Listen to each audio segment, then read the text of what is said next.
आपकी आर्थिक और इकोनॉमिक पकड़ भी बहुत अच्छी है, आपने बहुत विस्तार से इसका जवाब दिया। मेरा एक सवाल है इससे रिलेटेड, जब ये कैंपेन की शुरुआत हुई थी पिछले कुछ महीनों से सरकार इकोनॉमी की बात कर रही थी, डेवलपमेंट की बात कर रही थी, जो चीजें अभी आपने बताई इसकी बात करके जनता के बीच जा रही थी। पहले चरण के बाद ये देखा गया कि थोड़ा ये तुष्टीकरण की ओर मुड़ा, थोड़ा हिंदू मुसलमान हुआ। आप लोगों ने कांग्रेस के मैनिफेस्टो को अटैक किया और कहा, प्रधानमंत्री ने राजस्थान में एक रैली में कहा कि जो है कांग्रेस का मैनिफेस्टो में अर्बन नक्सल की महक है, इसमें माओइस्ट वो ख्याल दिखाई देता है। तो ये कहां से आया? देखिए, हमारा दायित्व है कि हमारे खिलाफ जो चुनाव लड़ रहे हैं इनकी मंशाओं को हम उजागर करें। जी, आप मुझे बताइए, इस जमाने में कोई भी पॉलिटिकल पार्टी पर्सनल लॉस की बात कर सकती है क्या? क्या देश सरिया के आधार पर चलेगा? एक और हम हमारे घोषणा पत्र के अंदर, संकल्प पत्र के अंदर कह रहे हैं कि हम यूनिफॉर्म सिविल कोड लाएंगे। कांग्रेस कह रही है हम पर्सनल लॉ को प्रमोट करेंगे। कांग्रेस पार्टी को जवाब देना चाहिए, बहुत महत्वपूर्ण मुद्दा है। तो इसीलिए आप कह रहे हैं मुस्लिम लीग की छाप है? बिल्कुल मुस्लिम लीग की छाप। यही तर्क है कि मुस्लिम लीग की छाप। आप मुझे बताइए, वो कह रहे हैं कि देश के कॉन्ट्रैक्ट्स माइनॉरिटी को प्रायोरिटी देंगे। कॉन्ट्रैक्ट्स फर्स्ट लोएस्ट कौन है, पास्ट परफॉर्मेंस क्या है, काम करने की क्षमता है या नहीं है, इसके आधार पर निर्धारित होंगे या कॉन्ट्रैक्टर के धर्म के आधार पर निर्धारित? किस तरह से देश चलाना चाहते हैं? देश की जनता को इसको सोचना पड़ेगा। बहुत समय के बाद देश तुष्टीकरण की राजनीति से नरेंद्र मोदी जी बाहर निकाल कर रहा है। ये फिर से उसी दिशा में ले जा रहे हैं, क्योंकि कांग्रेस जीतने का आत्मविश्वास गंवा चुकी है।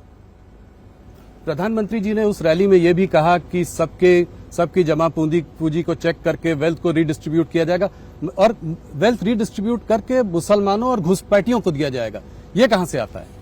ये वहां से आता है, देश के प्रधानमंत्री, तत्कालीन प्रधानमंत्री मनमोहन सिंह का बयान है, बड़ा प्रसिद्ध बयान था जी, कि इस देश के संसाधनों पर सबसे पहला अधिकार माइनॉरिटी का और माइनॉरिटी में भी मुसलमानों का है जी। अब जब वेल्थ डिस्ट्रीब्यूट करने की बात आती है तो संसाधन से ही होगी जी। सरकार उसको लोगों की संपत्ति को लेकर डिस्ट्रीब्यूट करेगी।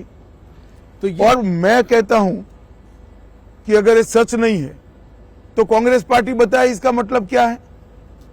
नहीं, वो कह रहे हैं, राहुल गांधी ने साफ साफ कहा है कि अगर जो है वो लोग सरकार बनाएंगे तो एक नेशन वाइड एक्सरे होगा जिससे कि सोशियो इकोनॉमिक स्टेटस लोगों का पता किया जाएगा, किस वर्ग किस जाति के पास कितनी दौलत है, कितना धन है, इंस्टीट्यूशंस में कितनी भागीदारी है, और उस हिसाब से रिडिस्ट्रीब्यूशन होगा। तो इस हिसाब से रिडिस्ट्रीब्यूशन में इनकी प्रायोरिटी तय है।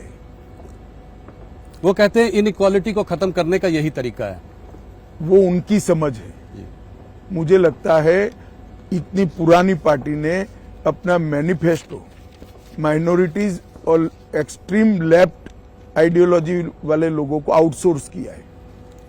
तो जो मंगलसूत्र की बात है वो कहां से आती है? वो इसी का एक स्वाभाविक रूप से जब वेल्थ आती है तो सारी चीजें इंक्लूड होती हैं। तो स्त्रीधन हो गया, लोगों के पास जो जितनी जमा पूंजी है वो हो गई, प्रॉपर्टी। इनहेरिटेंस टैक्स की बात की थी सैम पित्रोदा जी ने, उसको आप कैसे देखते हैं? देखिए, मुझे लगता है कि सैम पित्रोदा एक आइवरी टावर में जी रहे हैं। इनको इस देश के संस्कार, इस देश की जनता का मूड और इस देश की परंपराओं से कोई लेन देन नहीं। तो आप कभी नहीं लाएंगे इसको, इनहेरिटेंस टैक्स को, विरासत टैक्स कभी नहीं लाएंगे? हमने हमारा संकल्प पत्र जनता के सामने पारदर्शिता के साथ रख दिया। इसमें सारी बातें, हम कुछ छिपा कर नहीं करेंगे।